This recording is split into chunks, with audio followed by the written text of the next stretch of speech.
সবারই পিছনে থাকবো, শুধু মনে মনে মুখে ডাকবো।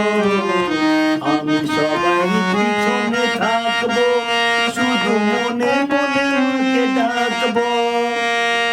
কারো কাছে বাধা হলে